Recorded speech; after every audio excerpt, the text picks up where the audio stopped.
Oui, je vais présenter un résumé brief. D'ailleurs, je m'en suis inspiré de ton enseignement sur la marche méditative. Je t'ai cité d'ailleurs plusieurs fois, mais D'accord, encore, je te poserai quelques questions concernant ce sujet. Donc, dans très ce bien. sujet, moi, je suis invité à un colloque scientifique et qui va se tenir à Jbeil après-demain. Et on m'a demandé que mon intervention soit sur le tourisme religieux. C'est un colloque sur le tourisme en général et moi je vais parler du tourisme religieux, notamment bien sûr au Liban et comment activer le tourisme religieux au Liban. Et j'ai essayé d'ailleurs ce que je vais lire en arabe et ce que je vais expliquer aujourd'hui n'est qu'une partie, presque le quart. Probablement la prochaine fois, j'en parlerai encore d'autres ou d'une autre manière ou une autre, disons, approche, parce que je ne peux pas tout dire en une demi-heure, c'est très peu.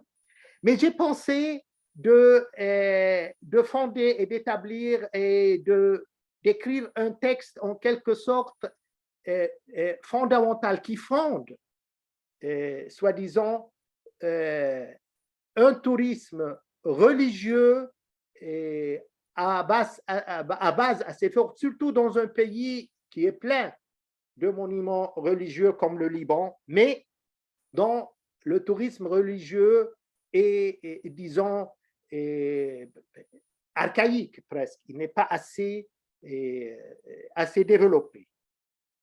Donc, j'ai commencé d'abord par que veut dire tourisme, tourisme en tant que tel en arabe, et j'ai pris les anciens dictionnaires.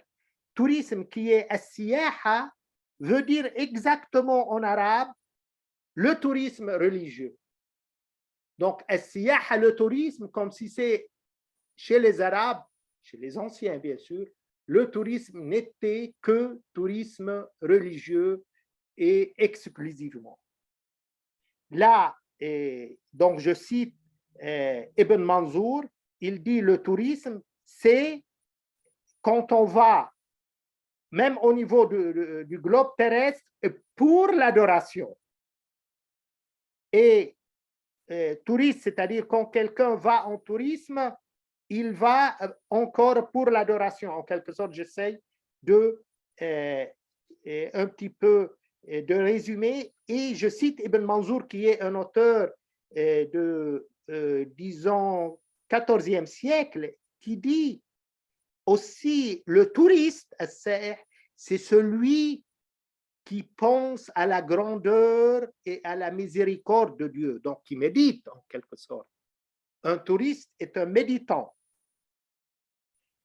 Et il ajoute un détail assez curieux et sur lequel j'ai basé mon intervention en disant que faire le tourisme et le Christ, Al-Masih ibn Isa, le fils de Marie, le mot Al-Masih, le nom de Al-Masih, ça vient du tourisme. Saha wa masaha wa masih.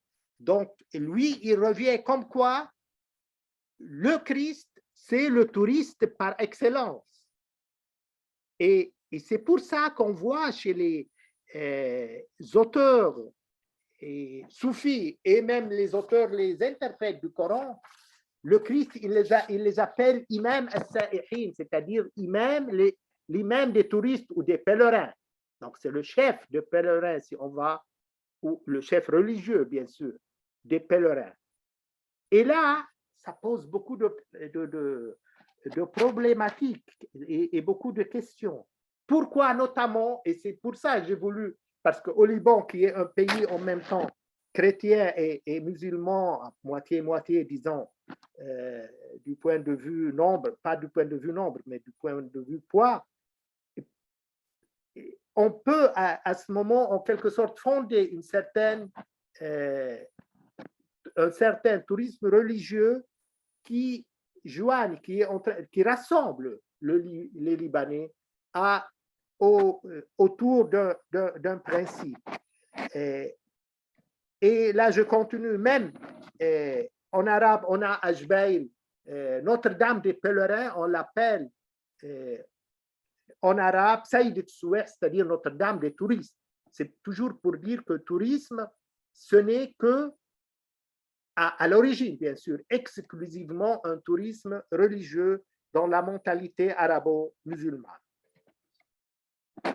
Pourquoi ça? Parce que déjà, dans la langue arabe, le pèlerinage religieux musulman, il a un autre nom qu'on appelle le hajj. Même souvent en français, quand on traduit le hajj, on le traduit textuellement hajj. On ne dit pas pèlerinage. Donc, le hajj qui est quand on va et quand on a comme objectif, quand on a comme destination la Mecque et la Kaaba. Donc, le hajj, c'est exactement et exclusivement le pèlerinage vers la Mecque, alors que tout autre pèlerinage, c'est du tourisme. Et là, je cite quelques hadiths, c'est-à-dire des paroles du prophète, et que ce sont des paroles assez consistantes et assez, disons, vraies, sahih, on appelle ça, donc qui n'ont pas de doute. Dans l'un des paroles, il dit que les pénitences sont trois. Le premier, c'est la marche vers la prière dans les mosquées, la marche vers les prières. Et même dans un autre hadith, il dit les gens qui ont le plus de récompenses dans leur prière sont les gens qui vont marche à pied, la plus grande distance de marche à pied vers la mosquée. Et dans un troisième hadith, et là c'est curieux, donc quelqu'un raconte, Jabir ibn Abdallah raconte que on avait nos maisons loin de la mosquée, on a voulu vendre nos maisons pour s'approcher plus de la mosquée, être plus proche. Et là, le prophète nous a interdit en disant, vous avez dans chaque pas un degré. Donc, vous montez un degré, en quelque sorte, dans chaque pas.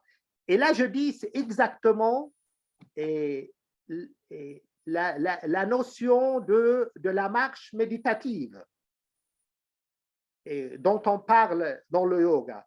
Et encore, pour confirmer ce que je dis, je cite aussi un autre hadith du prophète qui dit « Celui qui fait ses ablutions, puis sort pour faire la prière dans la mosquée, il est dans un état de prière jusqu'à ce qu'il revienne chez lui. » Je répète, parce que c'est très important. Là, c'est exactement la marche qui est une méditation.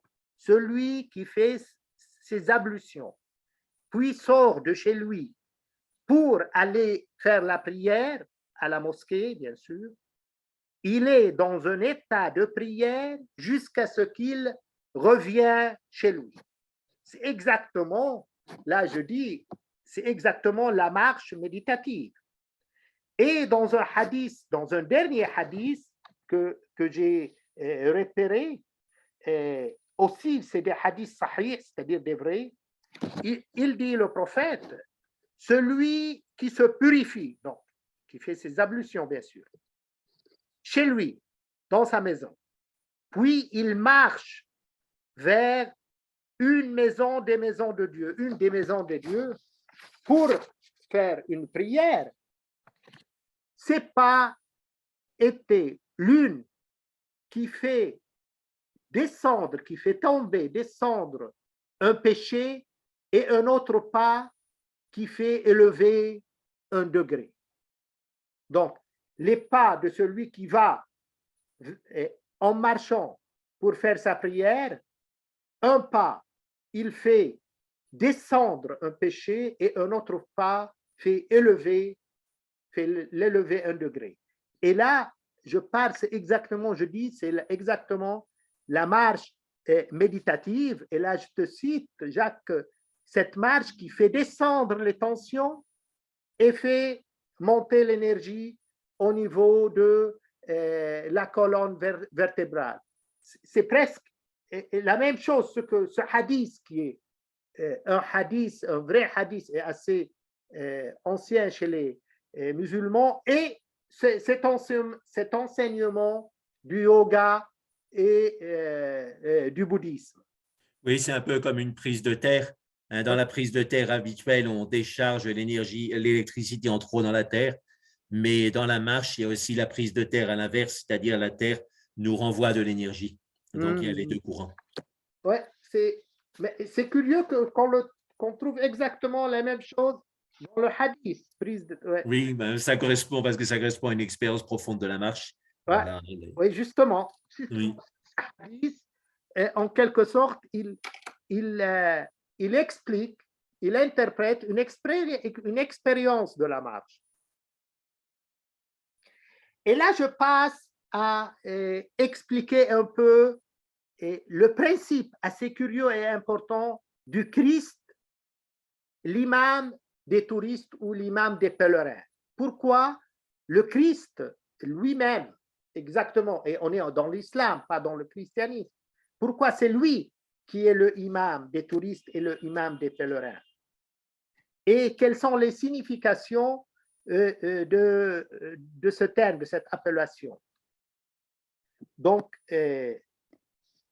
là, on part dans la tradition islamique que c'était un grand touriste, quelqu'un qui faisait en quelque sorte, qui était en état de marche presque continuel, et la plupart des fois accompagné par son cousin, on l'appelle cousin, Jean le Baptiste, et la plupart des fois, et ça c'est curieux et c'est important, il était aussi suivi par ses disciples et ils enseignaient à ses disciples en marchant.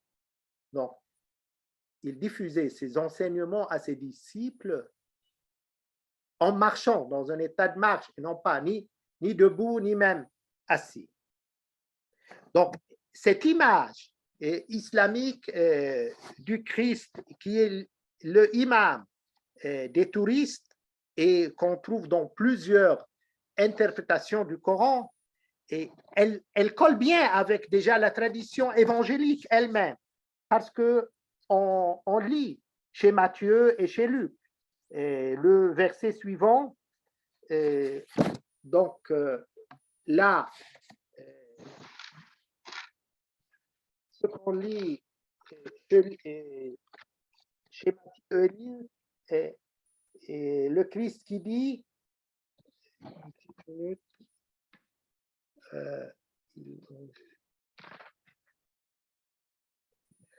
les renards ont des tanières, les oiseaux du ciel ont des nids, le Fils de l'homme, lui, n'a pas où se reposer sa tête. C'est Matthieu 8, 20, et je reprends le verset, les renards ont des tanières, et les oiseaux du ciel ont des nids, mais le Fils de l'homme, lui, n'a pas où se reposer sa tête. Donc, c'est la même image de ce Christ errant, ce Christ, ce pèlerin, ce continuel pèlerin, qui n'arrête pas de bouger, de marcher. Et même là, je cite un autre texte islamique de Sa'labi qui dit, Isa, c'est-à-dire le Jésus, il marchait pieds nus. Et c'était le grand, c'est-à-dire le plus grand touriste dans un sens pèlerin.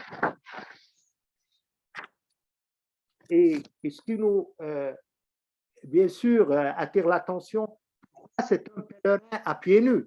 Et là, probablement la prochaine fois, parce qu'on n'aura pas assez de temps, je vais expliquer pourquoi le pèlerinage pieds nus qu'on trouve dans la plupart des religions, notamment dans l'hindouisme et le bouddhisme.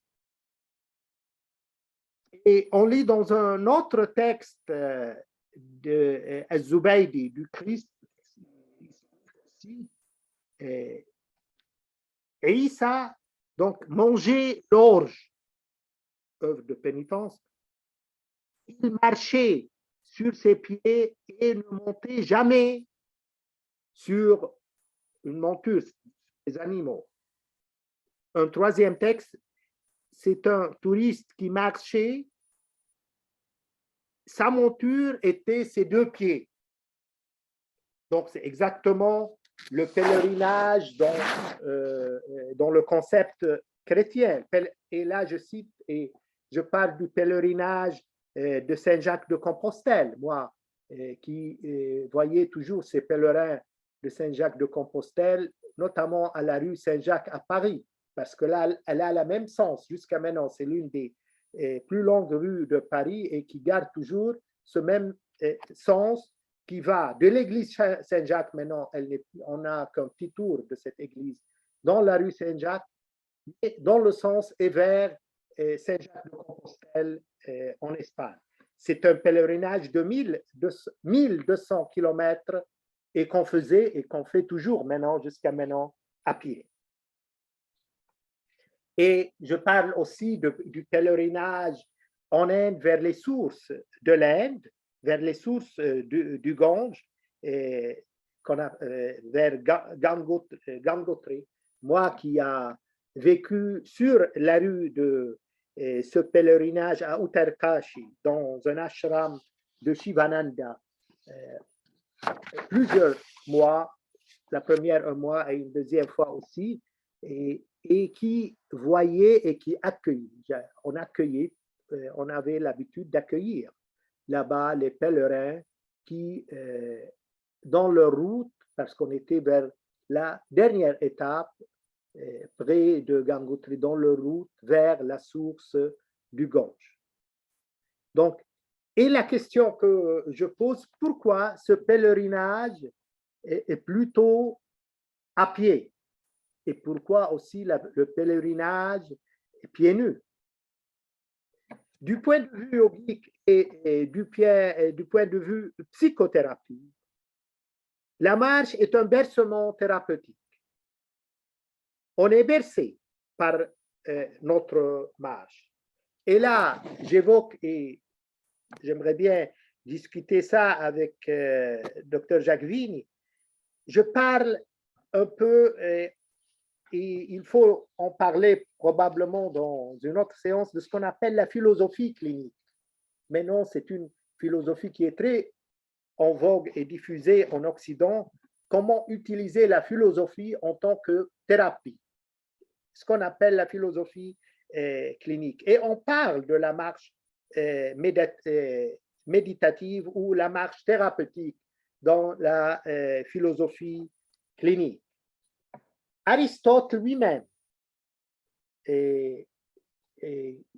on appelle son école de philosophie l'école péripathétique, c'est-à-dire péripathétique, c'est de provenance grecque qui veut dire celui qui aime se promener.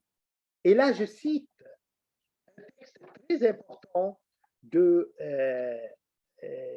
Shahrastani, un vieux auteur arabe très ancien qui parle d'Aristote et comment Aristote enseignait la philosophie. Shahrastani dit Platon enseignait la sagesse, c'est-à-dire la philosophie, en marchant par vénération à la sagesse et pour lui donner donc une grande valeur, par vénération à la sagesse, il enseignait cette sagesse en marchant. Et Aristote a fait exactement comme a fait son maître Platon, et il a continué à enseigner la sagesse en marchant. Et il continue en disant que c'était dans l'habitude d'Aristote de venir à un corridor dans un complexe sportif qui est le Lokion. Et là, venaient à sa rencontre ses disciples et il marchait en leur enseignant et eux, ils marchaient après lui et c'est pour ça qu'on les appelle les péripatétiques. Puis, donc, là, j'arrive encore, et là, je cite le docteur Jacques Vigne qui parle dans son livre La méditation laïque, qui a un chapitre sur l'importance de la marche en citant notamment Nietzsche et aussi en citant Kant. Nietzsche qui dit « Je marche beaucoup à travers les forêts et j'ai avec moi-même de fameux entretiens. » Donc là, Jacques, je parle de ce qu'on appelle la philosophie clinique. Et ça, j'aimerais bien qu'on ait une session sur la philosophie clinique. On n'en a pas parlé. Et elle est maintenant très en vogue en Occident. Ce n'est pas la psychothérapie, non. C'est essentiellement donc essayer de traiter les gens qui ont des problèmes par la philosophie. Et un des facteurs ou bien des thérapies de la philosophie clinique, c'est la marche méditative, exactement. Là, d'abord, j'ai parlé d'Aristote, et là, je te cite en parlant de Nietzsche et de Kant. Donc, Nietzsche aussi qui dit « Ne prêtez foi à aucune pensée qui n'ait été composée au grand air ». Et puis, avec sa formule assez célèbre qui dit Nietzsche aussi, on n'écrit pas avec les mains, on n'écrit bien qu'avec les pieds. Et là, encore, je continue à te citer en parlant d'Immanuel Kant. Il y avait cette habitude de faire une marche quotidienne d'1 heure, chaque jour dans le même endroit, c'était dans un jardin, et puis il marchait toujours, et donc la bouche fermée. C'est exactement une marche méditative comme conseille le yoga. Il marchait bouche fermée, donc respiration nasale, et pour stimuler les endorphines et pour, en quelque sorte, avoir une attention focalisée. Il gardait même les mêmes heures. Il y a des gens qui racontent que même les horloges et nos montres, on les corrige avec le passage de ce philosophe. Et jusqu'à maintenant, on appelle cette marche, cet itinéraire d'Immanuel Kant l'allée du philosophe. C'est très semblable à ce que faisaient et font toujours les moines bouddhistes dans leur monastère.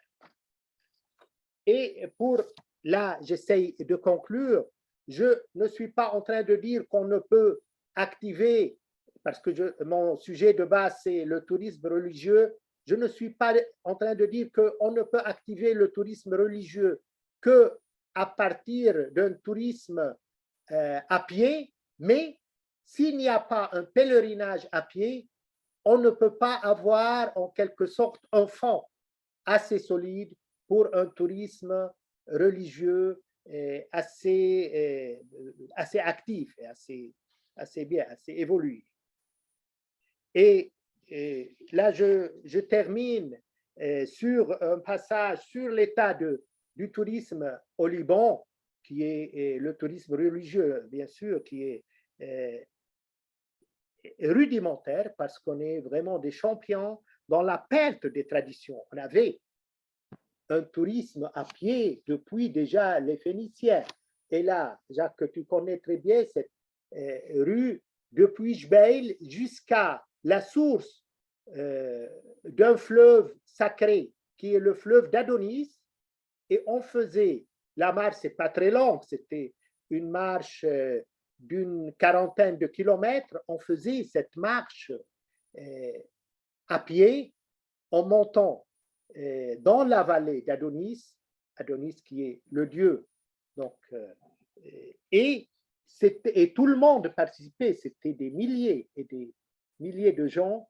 Et au début du printemps, on les appelle ces rites les rites d'Adonis aussi.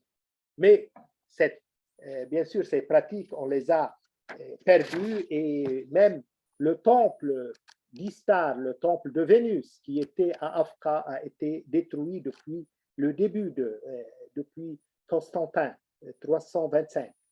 Mais j'avais un professeur, un maître qui était un moine assez avisé, le père Louis Khalife, qui a vécu depuis 1930 jusqu'à 1997.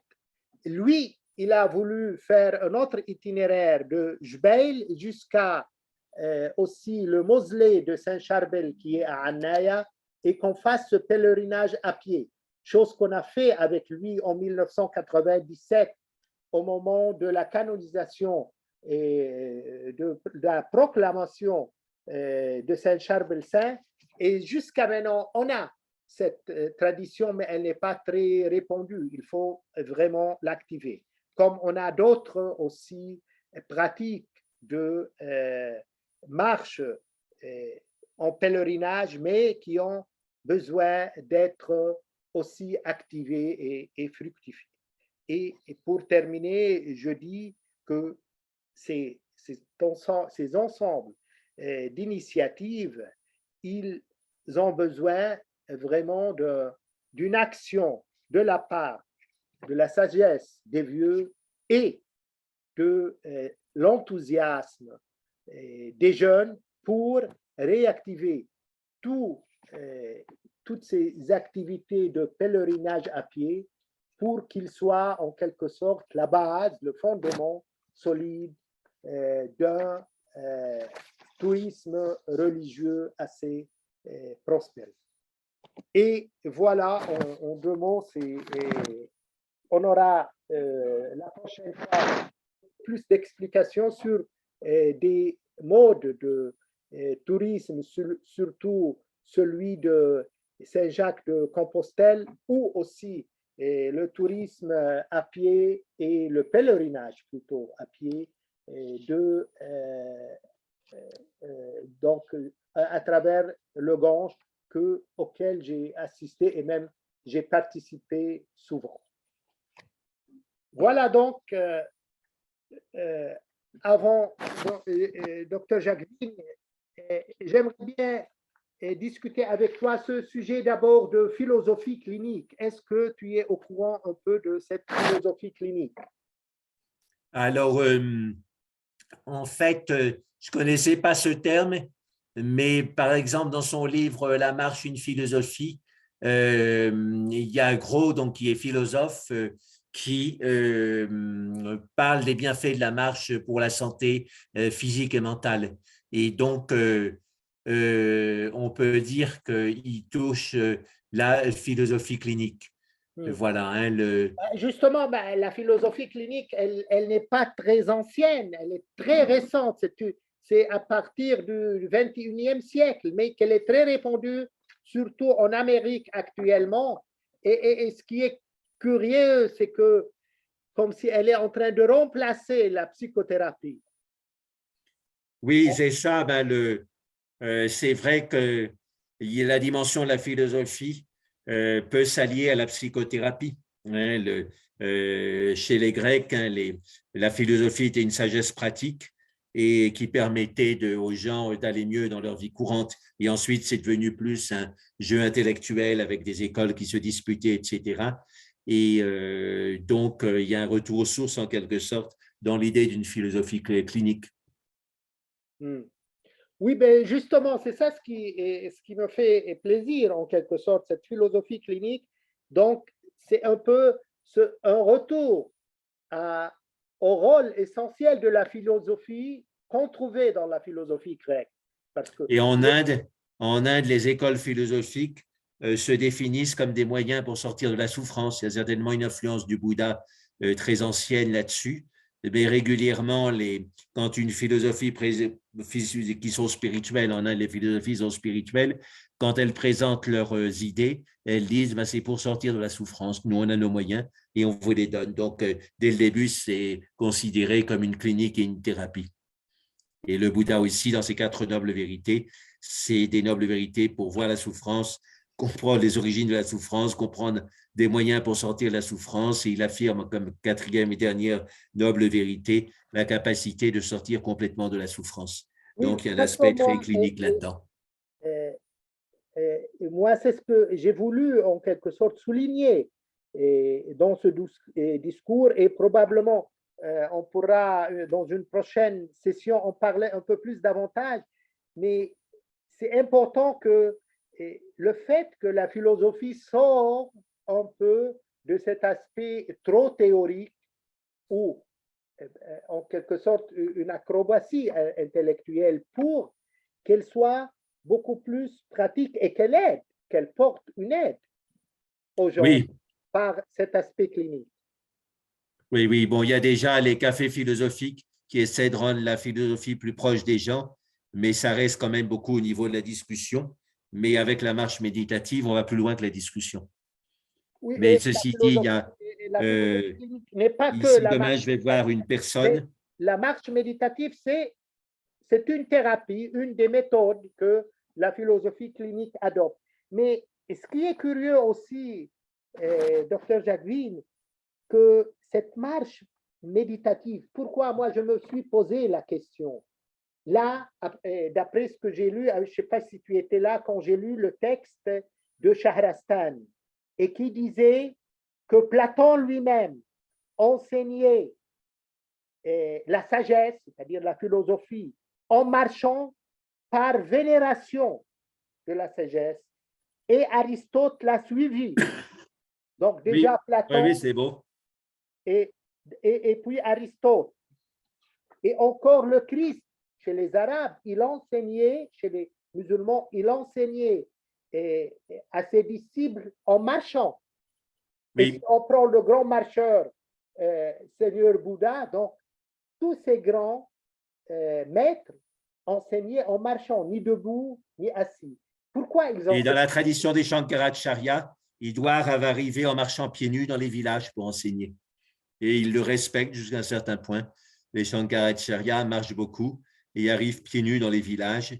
Et il y a un maître Jain aussi qui a fait pareil quand il y avait des tensions entre musulmans et hindous.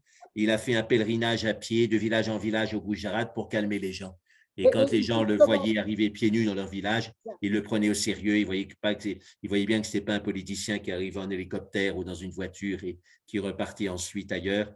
Ils le prenaient beaucoup plus au sérieux. justement, Jacques, j'ai lu un texte ancien qui date depuis un millier d'années chez les musulmans qui disait que le Christ, c'était le imam des touristes, le imam des pèlerins. Hein. Il marchait et même il disait sa monture était ses deux pieds et il Oui, marchait pieds nus. oui, mamie.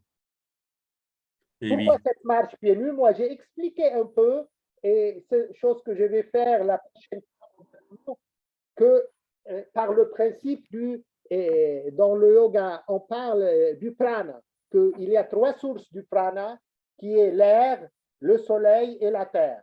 Donc, on capte le prana par l'air, la respiration, on capte le prana par le soleil et on capte le prana essentiellement aussi par la terre. Et c'est pour ça qu'on marche pieds nus.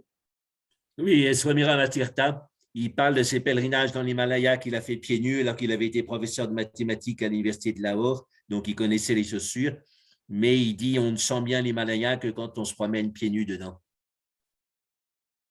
Et Il pourquoi, était à au ton début du avis, XXe siècle, c'est Swamira Matirtha. un acte de pauvreté? C'est Shankaracharya qui marchait pieds nus? Ben, c'est aussi une forme de pauvreté, mais bon, il faut dire qu'à l'époque, la plupart des gens marchaient pieds nus. Hein, quand on voit le film d'Arnaud Desjardins sur Bénarès, quand il allait voir Mananda Mahi, donc pris en 1962 exactement, 90% des gens marchaient pieds nus dans la rue. Hein, voilà, on le voit sur le film directement, il n'y a pas besoin de témoignage historique, c'est le film le montre. Et c'est Et pour récent, quelle, 1962. pour quelle raison on marchait pieds nus? Ben, je crois que c'est parce qu'on avait toujours fait ça et les gens se sentaient bien de marcher pieds nus. Ils sentaient il y avait des avantages par rapport aux chaussures.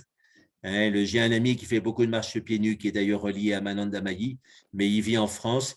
Et il dit que quand on marche pieds nus, on sent mieux le sol et on marche avec plus de légèreté. Alors qu'avec les chaussures, on frappe le sol parce qu'on sait qu'on ne va pas se faire mal. Et du coup, on est un peu brutal avec le sol. Alors que quand on marche pieds nus, ben, on tâte le sol avec l'avant-pied pour savoir s'il n'y a rien qui puisse nous blesser. Et donc, ça donne une marche beaucoup plus légère. Entendu. Ben, voilà, je crois s'il y a quelqu'un aussi des questions avant de passer à la méditation guidée, on pourra y répondre. Sinon, on passe directement.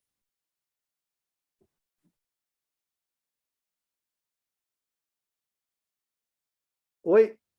Oui, Geneviève, allume ton micro. Il était allumé pourtant. J'ai pensé aussi à la danse parce que pieds nus, par exemple, la grande danseuse Isadora Duncan avec ses voiles a été une des premières à danser pieds nus. Oui, ça, je ne savais pas, oui, effectivement. Oui, c'est ça qui a fait sa particularité. Celle qui est décédée ensuite étranglée par son écharpe à Nice, dans l'écharpe qui s'est prise dans les roues de la voiture. Elle est morte étranglée par son écharpe. Et Raymond Duncan, son frère, qui parlait de l'Amérique et tout, qui voulait m'y emmener quand j'étais petite. Et Isadora Duncan a fait son succès avec ses voiles et avec ses pieds nus au départ. Oui. Qui a lancé en même temps la mode, et la danse moderne va aussi de plus en plus vers le pied nu maintenant, en ce moment. Mais même le ballet, ils ont presque ils sont presque en pieds nus. C'est des chaussures assez, disons, qui ne sont pas, c'est presque pieds nus, comme des chaussettes, leurs chaussures. Oui, il y a des récepteurs, je pense, de Poulsy, leur nom, qui sont des récepteurs spéciaux dans la plante des pieds et donc qui permettent d'informer le cerveau sur la qualité du sol, etc. Et donc, ces récepteurs, ils fonctionnent bien quand on est pieds nus, ils fonctionnent moins quand on est en chaussures. Entendu. Jacques? Oui. Oui, bonsoir. Je reviens d'une conférence de chez les Rosicruciens sur le thème de l'alchimie spirituelle. Et le conférencier, il a dit que, entre autres, que une des méthodes pour atteindre l'alchimie spirituelle, c'est justement la méditation par la marche. Il a parlé de la marche méditative. Voilà. Oui, ben c'est bien, oui. C'est une des méthodes pour atteindre. Oui. Voilà. On trouve ça dans toutes les traditions, mais c'est vrai qu'actuellement, ce sont les bouddhistes du Sud qui le font le plus. Pour eux, la marche est vraiment partie de la pratique quotidienne, la marche pieds nus. Et voilà, c'est très systématisé. Ils alternent ça avec la méditation assise. Et puis, ils ont tout un enseignement là-dessus spécifique. Alors que chez les moines, par exemple, ils aiment bien marcher dans leur cloître. Voilà, il y a les pèlerins de Saint-Jacques qui font la marche, mais il y a peu de théorisation par derrière. Voilà, ils disent c'est bien pour la prière, ça fait du bien, ils le constatent, mais il y a peu de théorisation par derrière, alors que dans le bouddhisme, il y a une théorisation par derrière pour la marche méditative. Ils disent vraiment les choses précises. C'est ce que j'essaie aussi de rendre dans le premier chapitre de ma partie sur la marche méditative dans le livre Pratique de la méditation laïque. Donc, on va en parler aussi un petit peu maintenant. Ouais. Parce que quand il parlait de ce conférencier de l'alchimie spirituelle, c'était transmuter les défauts pour tendre vers, transmuter les défauts, dépasser l'ego, les émotions pour tendre vers sa nature divine, quoi. Donc, il disait une des méthodes, c'était la marche méditative. Et encore la marche méditative. Oui, très bien, Noémie. Suzanne, je passais un peu parce qu'on a trop parlé en français, un peu pour les arabophones. Oui, vas-y. هذه المحاضرة بالفرنسية وبالعربية عن